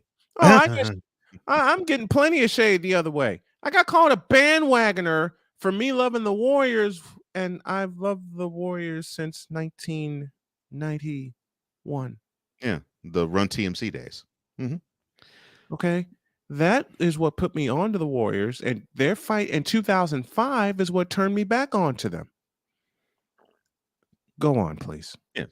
So yeah, I figured you've been under attack by, I did not know, by Warriors fan too, though. But I figure you were under attack for your being such a huge supporter of the Warriors, especially considering that they, before their win in Houston, were 0 for the season on the road. Yep. Of course, we're forgetting they are 9-1 at home at the moment, but that's beside the point. That's well beside the point. Yes, because of the sorry start on the road that the Warriors had, it put them behind the 8 ball. However, as of today, as of this morning, as of November 28th of this year, as of right now, the Warriors are only 3 games off of first place. They're only 1 game off of hosting a first round series. They're only a half a game from being in the 6th seed. And this is only November. Yeah. There is plenty of they are within 4 games of each other. And they beat down the Minnesota Timberwolves with 137 points on the road yesterday. And I will go ahead and say it aloud. The one thing that the Warriors are starting to do, which should frighten the daylights out of the Western Conference, the Warriors are starting to get their act together, especially on the road. Okay, here's the thing. No, I agree with what you're saying. Here's the thing.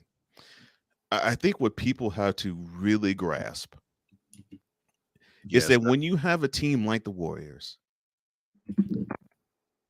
who they are the team to beat, not just because they're the recent champs, but because they are the most recent, I won't say dynasty, but they're the most recent power in the NBA. So, the last 6 years, they've had to take every other team's best shot. Even when they were in the doldrums and they sucked, they took all other 29 teams' best shot. And took them on the chin every time. So sometimes you're not going to have those seasons where they look like how they did in 2016. Sometimes they're going to start the season off slow. That's how this season was. But there's 82 games in a season. I mean, we're only a month and some change into it. So we're probably about what? A quarter way through the season? Yep. Quarter of the way through. A lot of hay can be made in just quarters of seasons. And so now that they got their rhythm together, now they have a feel as to what the team is and what the dynamic is and how they're going to defend and how they're going to play offense and at times who's going to dominate and who's going to support. And not to mention they got Andre Iguodala back from injury. And they're starting to heal up at the same time. You have to understand that you're going to go through your hiccups, but a veteran team like the Warriors, they're like, we don't care. It doesn't really matter in terms of how we look. It doesn't really matter about October, November, December, even January, February, March, and early parts of April for that matter.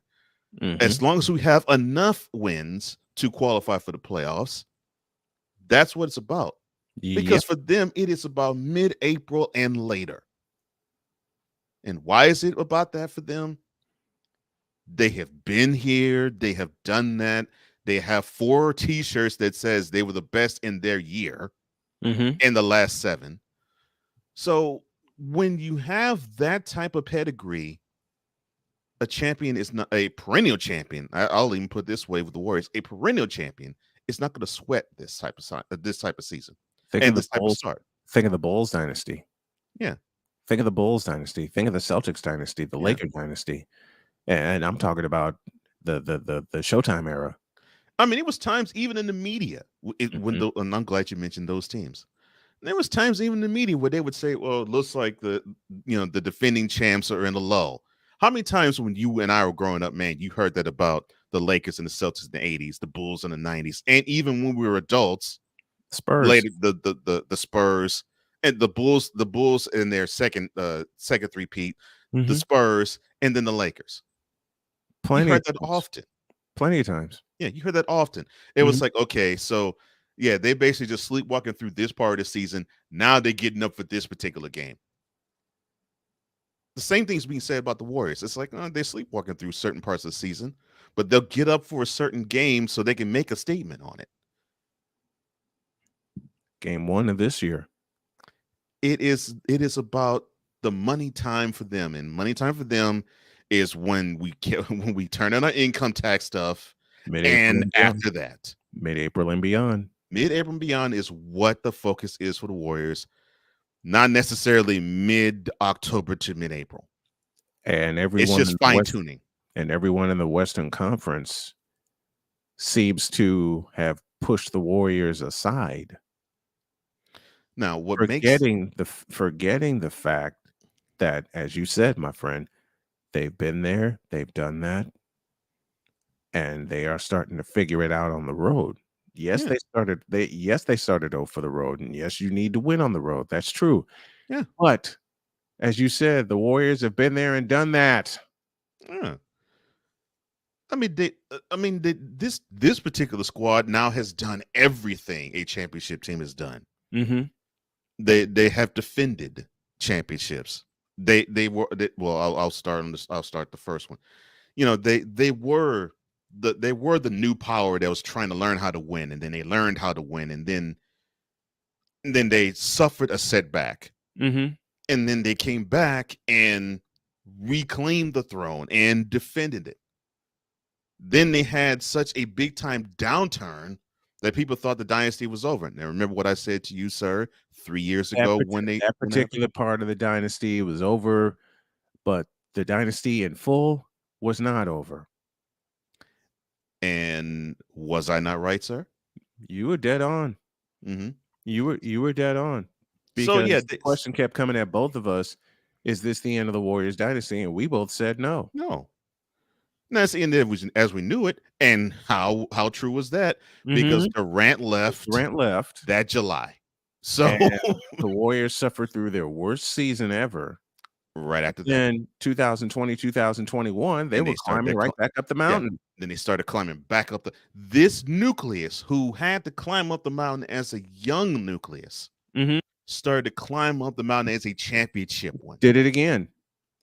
They climbed the mountain as they climbed the mountain. An experienced nucleus. Alonzo Hall, the all-star advisor, joining us this morning. Good morning to you and salute to you, sir. Thank you for joining us. Glad that you're here, brother. But it's pretty simple. The Warriors had to learn how to win again. After Durant, after the injuries. You know what? To a point, Dietz has a point. To a point. I don't think you fully grasp what I'm saying, but yeah. And here it is. There were points even during the 86 Celtics season. And we both have said that that's the greatest team ever assembled. The 85, 86 Celtics. 86 Celtics were, yes. I will give you an example of when that team sleptwalked. Christmas Day, 1985. That's one example. Another one was, and I remember Bob Ryan actually said, we always talk about the 96 Bulls winning over 70 games. He actually felt as though the Celtics should have been the first team to win 70 games. And he actually said they basically took off all of early April. because they weren't arrested for the playoffs. Well, they had another example of them sleepwalking. They had a 14-game winning streak when they went to Philadelphia, and they lost at the buzzer on a shot by Julius Erving, 95-94. Yeah. And here's the catalyst of that. Chris. Bird missed 2 free throws with like 20 seconds remaining. Yeah. My point with sleepwalking is not necessarily the team just simply doesn't show up. Right. My point is they don't get up quite so high for certain games and certain opponents, and you can see it. Unless they get like some real motivation. It takes for certain teams it takes real motivation. Now with the Bulls, to me, that's one of the I can only say of two rarest of occasions. It would be the Bulls and possibly the Showtime Lakers, where the team probably did have a lull, but you had such a competitive joker in Magic for the Lakers in the 80s and Jordan in the 90s that just would not allow the whole team to sink. And that was true all through both of those eras. Both of their eras, yeah. That was true all through both of those eras. Now here's Rod again. I want you to put this recent comment up that he made. All right. Because I'm going to destroy it. Ain't no way. Unless LeBron retires suddenly and they send Russell Westbrook packing. Ain't no way they're making the playoffs. And I'm glad we're talking about the Western Conference. Where are the Lakers right now? They are right now 13th. Out of 15, they're 13th. But to Rod's point, they're 2 games off of 10th and 3 games off of 6th. But they're not going to make the playoffs. Not the way they're playing. Now, I know you're going to probably hear people say, well, the Lakers have picked up the pace. They actually started to win some games now. Can I invoke Jim Mora here? Oh, yeah, the Lakers are going to the playoffs. Playoffs? Yeah. Playoffs? You kidding me? Playoffs? I was like, Cool was joining you in that. Thank you. Thank you. And A Pizzle when is you saying, for real? Yeah, the Lakers don't make the playoffs. A Pizzle says, "Is you for real?" I love it. I love it. All right. And people just don't understand. Okay, bottom of hour 2. That means we welcome this man.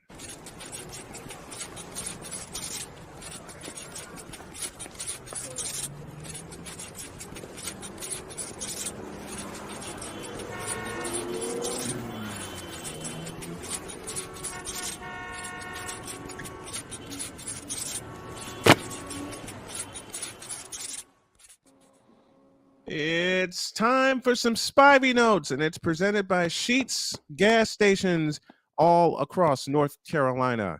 And here's Jay. Good morning, my friend. I am so glad, guys. This is sponsored by one of my favorite companies.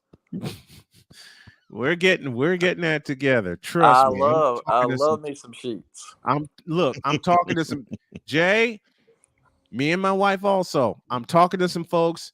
I'm going to make this happen. I'm going to truly make this happen. Jay Spivey joins us here. The Panthers actually won. Not one. They actually looked good. And, well, as you know, guys, I rarely watch them or even single games unless it's a nationally televised game. But as you know, that I've lived in the hospital because of my dad's situation for the last week and a half. Right. So I actually watched most of the game yesterday, and I was just amazed at how little atmosphere was at the Bank of America Stadium yesterday for those 2 great teams that played on that field yesterday.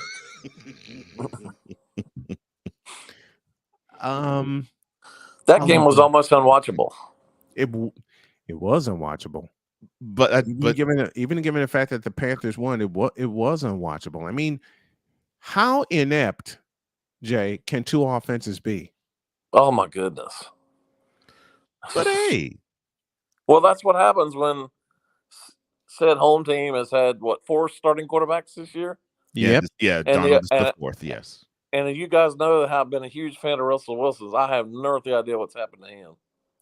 I think with him, what happened to him was Nathaniel Hackett. Yep. Well, I don't even know. I mean, well, that Nathaniel Hackett is clearly a big part of the problem, but I mean, he's got to be accountable at some point for how he's throwing the ball. Oh, I agree. Agreed. Oh, I agree with that. I'm not saying that Nathaniel Hackett and the offensive line accountable only so long. Yeah, the rest I'm not saying that Wilson is free of blame. Oh yeah, but I'm saying his I'm just saying his scheme does not help him. Well, if you guys saw it yesterday, they showed a graphic several times actually during the game where they talk about how both teams have had umpteen million quarterbacks since that Super Bowl. Yep.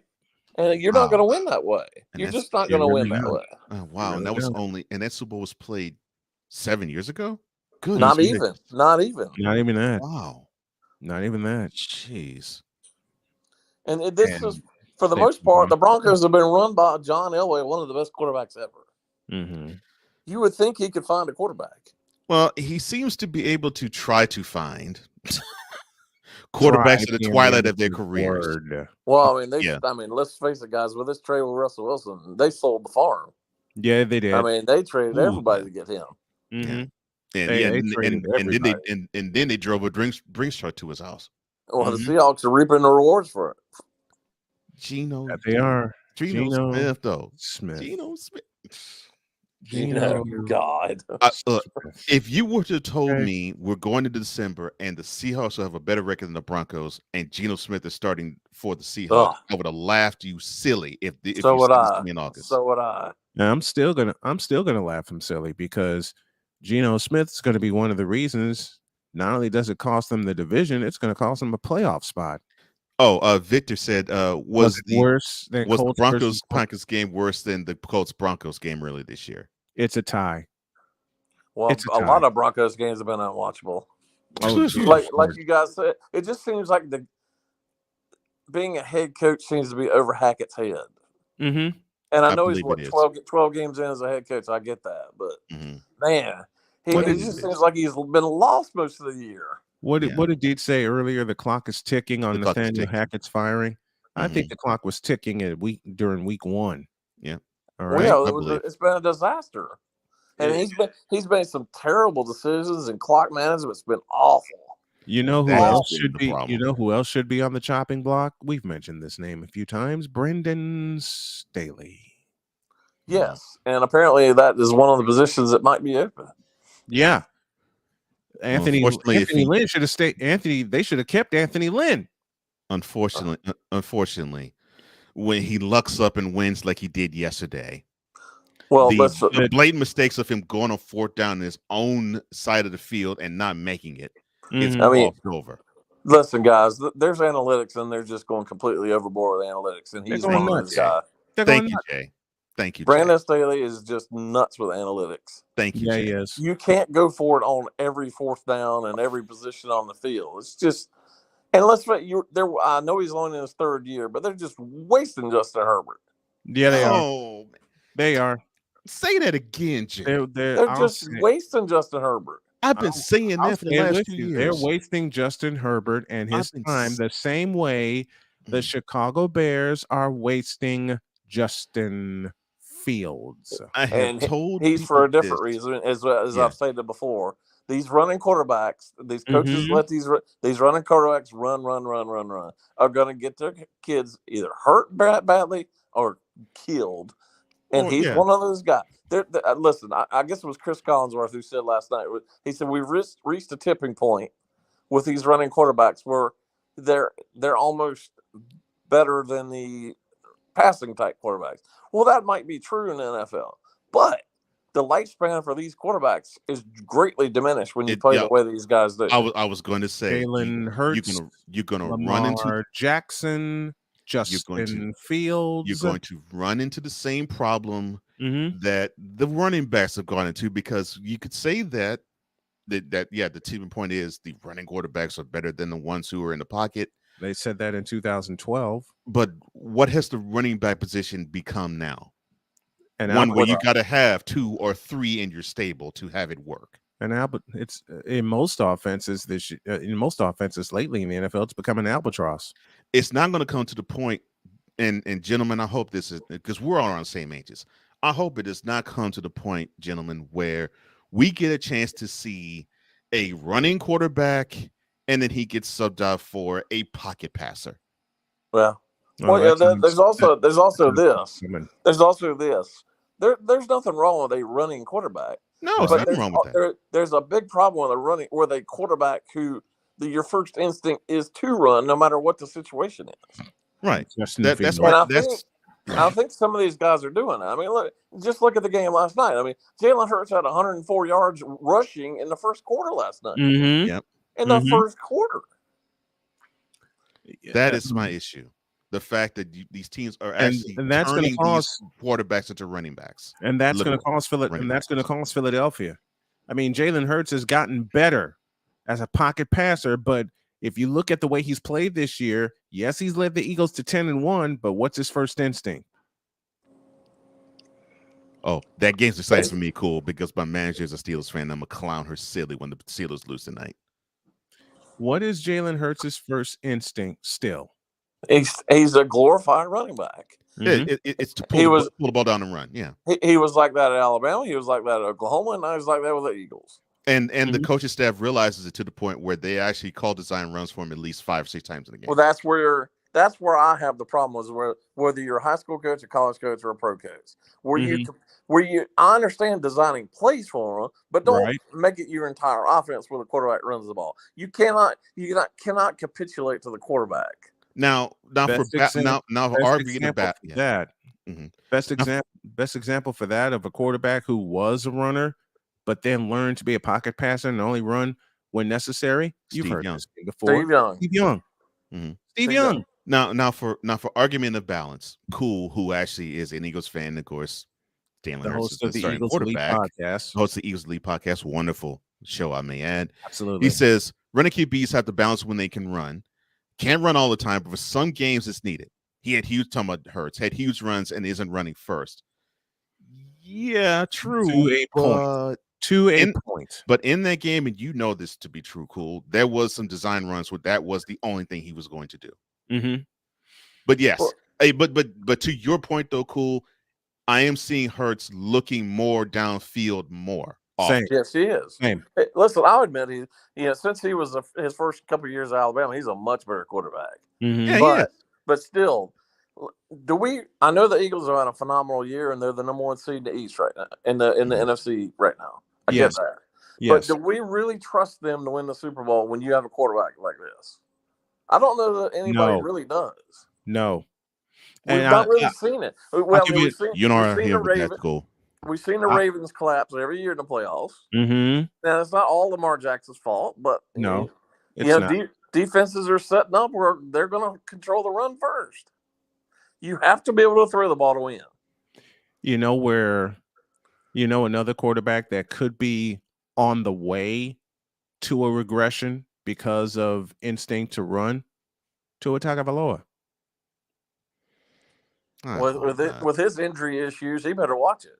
Yeah, Mm-hmm. He's facing the 49ers next weekend. I was like, I hope not, man, because they are going, and the 49ers are going to come after him. They certainly are. They're going.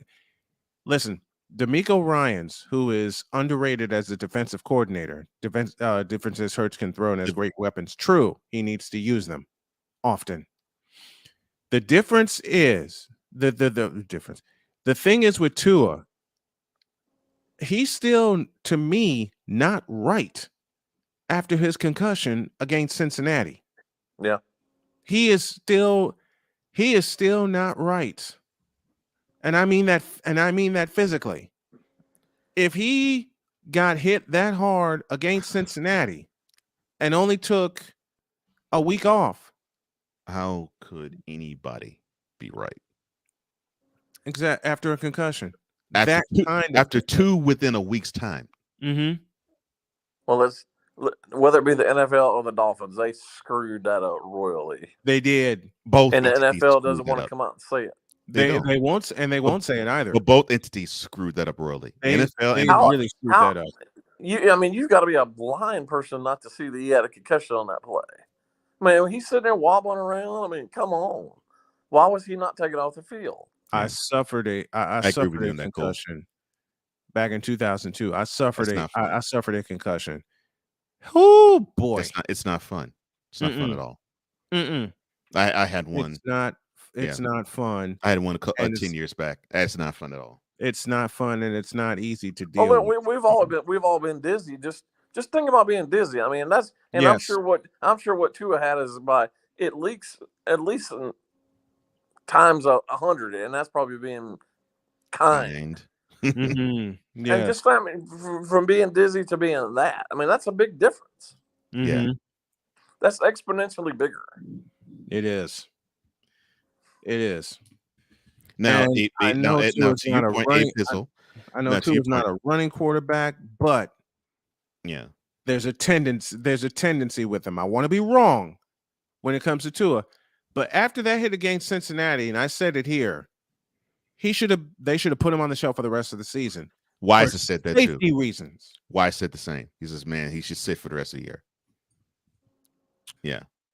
But A Pizzle, being a Dolphins fan, he says, hey, since he's been back, 11 touchdowns, no picks, 5-0 since he's returned, and he's looking for them receipts.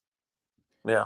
Well, I'm not going to give Snow, you'll remember this. I mean, you remember, I guess it was a Monday night game when Steve Young got his absolute head knocked off by Aeneas Williams. He got his bell rung. What sucked about that is you couldn't even say it was a nasty hit. It was a clean shot. It was absolutely clean. It was clean. It was a great football play, but you hated to see that happen to someone. Absolutely. And Steve Young knew then he was done. That was it. Of course. Yeah. He said, I'm hanging it up right now. They took him off the field, and he never came back. Yeah, I'm hanging it up right then and there. Yeah. And he never came, and I'm glad he did at that point. Hated seeing him go out that way, but when you take a tremendous hit like that from Aeneas Williams, who came free on a blitz, yep, that one of the linemen misread. Mm-hmm. They misread that badly. It was on a Monday night game in Arizona. Misread that blitz badly, and Steve Young got drilled. He got drilled. Yes, he did. Yeah, he did. And that was unfortunately the end of Steve Young's career. That was the last play of Steve Young's career. Yeah. I saw that live. I saw that live, and the first sentence out of my mouth was, "That's it." He's good as retired. Yeah. Mm-hmm. And the next day, he hung him up. Mm-hmm. That's why I think we need a happy medium with these quarterbacks. Yeah. It's okay to run the ball every now and then. Of course it is. But you can't run it on every play. Thank you. That's been my issue with that's been my issue with fans of these types of quarterbacks, where it's like, wow, they're great. They know how to play the position. I'm like, no, they're invoking running back type of energy into the quarterback position. They're not playing the position fully. And then you get the almost the hybrids where you got the elite athlete / running quarterback, like a Josh Allen and some other guys. Mm-hmm. The big guys that think they can barrel through everybody. Well, again, Josh Allen's gonna get hurt. Yeah, and has gotten hurt. Justin Herbert's the same way. Exactly. You got and has gotten hurt. These hits. There's no need in taking these hits if you don't have to. But it seems like Josh Allen almost wants to get hit. Yeah, I mean, Josh Allen, last year he messed up his ankle, and this year he messed up his arm. Let's face it, without Josh Allen, the Bills are going nowhere. Yeah, exactly. It's Josh Allen a bust for the Bills, and for Herbert, the dude got his ribs crushed in a Thursday night game in Arrowhead this year. Right. Mm-hmm. I mean, there's no protection. There's no protection lately for these quarterbacks. Part one. Part two. I'll allude to what Jay said plenty of times since I've been in Carolina and since I've been here. The worst coach position in football at any level is quarterback. Not even close. Not even close. Yeah. Jay and I have seen it in high school games in North Carolina. I've seen it also here in Indiana and in Chicago. And Cole, you, Jay, and I have seen it all throughout the NFL, especially the last 2 to 3 years. It's awful. Terrible. It's awful how these quarterbacks are coached. It's as if these quarterbacks coaches and these offense coordinators just turn the QBs loose. Exactly. That's exactly right. You know, not even that long ago, 10 years ago, maybe not even that long ago. You used to see these real good quarterbacks coming out of college, and they were maybe not necessarily great pro quarterbacks, but a coach, quarterbacks coach, offensive coordinator, head coach, whomever that might be, but they will coach that said player to become a better quarterback. Well, I don't think you're seeing that at all anymore. The level of play, I mean, there's maybe 10 decent quarterbacks in the league, and then you get down to even the bottom 2/3 of the league. There's starting quarterbacks are horrible. The backup quarterbacks are really bad, and then you get to third and fourth stringers, and it's terrible. It's awful. It's god awful. Yeah, and people clown Jimmy G and others for staying in the pocket, and they clown him for being a quote unquote game manager. But when you have a running game, why would you want to risk him running the ball? Well, let's go back. Listen, Jimmy Garoppolo is not the best quarterback in the world. No, but he's not. Just look at. I still think it was stupid that they drafted Trey Lance for no reason whatsoever. 100%. I think Brian shares that sentiment with me. Yeah, and same thing with the Packers for drafting Jordan Love. They didn't. Yeah, what was the purpose? Right. Unless they knew Aaron Rodgers was on his way out the door, what was the purpose of drafting him? They didn't need it. Well, just look how the Packers have drafted since Aaron Rodgers. They refused to draft him any offensive players. That was stupid. It's no wonder they're struggling right now. Yeah. And they refused to draft any offensive linemen as well. And they have no receivers. None. No receivers. They have a revolving door offensive lineman. They have no number 1, 2, or 3 receivers for Aaron Rodgers to lean on, which is going to cause Aaron Rodgers to walk away after this season. They let your best receiver by far walk to the Raiders. To the Raiders. Of all teams, and the Raiders offered him less than the Packers did. I'm like, goodness gracious. Yeah. And you wonder why. It's just all about ego with these coaches and general managers. Yeah. Why do you want one of the best quarterbacks ever to walk away when he's not ready to retire? Right. They want to force him out. Speaking of egos, your thoughts on Matt Rule being hired by Nebraska? It's a Cornhusker. Now, I do think he's way more suited to be a college coach. He is. And I think he'll do a decent job. But I've said this for years. The ego at that university. This is not the 1970s and 80s where Tom Osborne was there.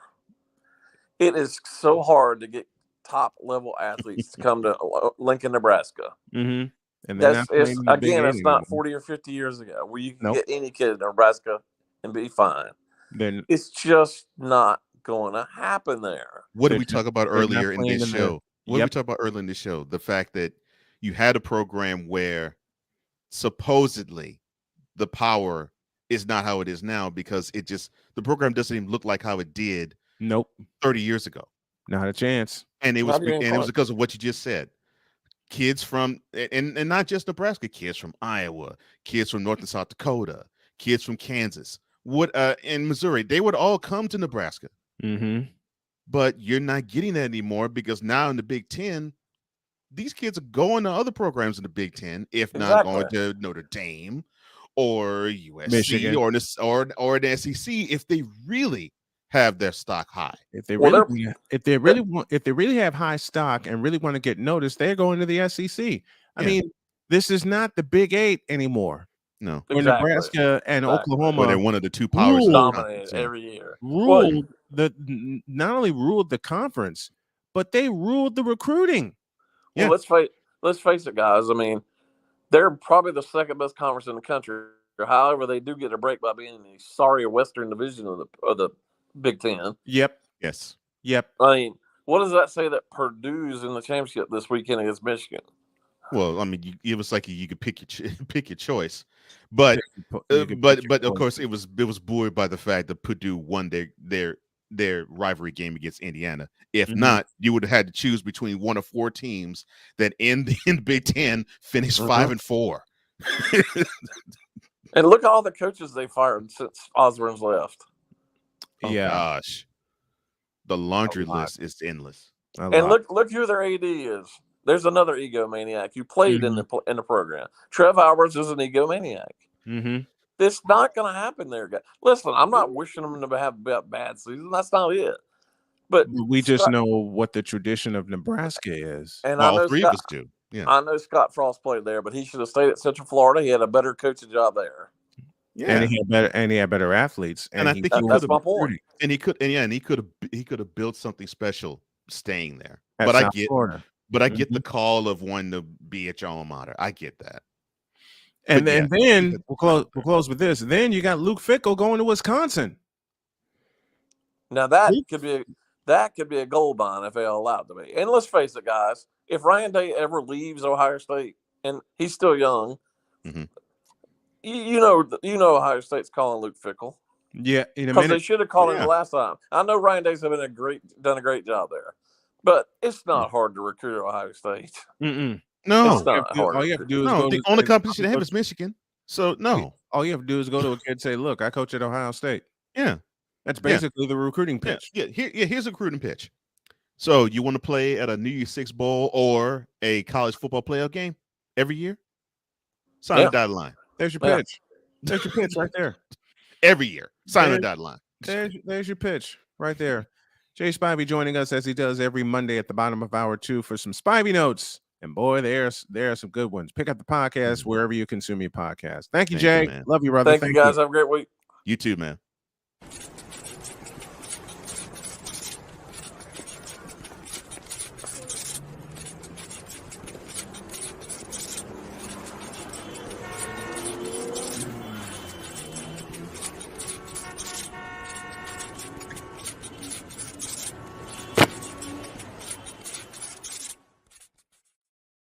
Great time with Jay, as always. Man. That mic was burning. That dude was coming with some hot stuff. Woo! He knows his stuff. He knows his stuff. And to think he gets clowned and you and I get clowned for knowing our stuff. Like, really? Yeah, stupid. So, in saying that, and I've had people come after me all weekend when I was trying to relax, saying, you don't know your stuff when it comes to sports. Okay, fine. I'm going to go harder. That's what I would do. Let me pluralize that. We're going to go harder. That's what I do. People don't think we go hard enough. Okay, fine. We're going to go harder. We are going to go even harder than that. So we got some wonderful people. Yeah, we do. Wonderful people who are along for this ride, man. Because it's going to be a ride right to the top. Underrated Darkness. Good morning to you. Underrated Darkness, my brother. I'm so glad you came, man. Yeah, man. We're gonna get Underrated Darkness on this. Please do, because I really want to chop it up with this brother. I do. We are. We're all gonna chop it up. But just have to work out a time, and I want to do it this week. Awesome. I want to do it this week because he had me on his program, and then I suddenly had gotten a sales call and I had to leave. But I want to get Underrated Darkness on this program, and we're gonna do it this week. Let's get out of here. Have a great day. God bless. Remember to make your next move your best move. And always remember, if your dreams don't scare you, then they are simply not big enough. You got to dream big and you got to do bigger. That's what we're doing. And we hope you all are too. We're out of here. See you tomorrow. See ya.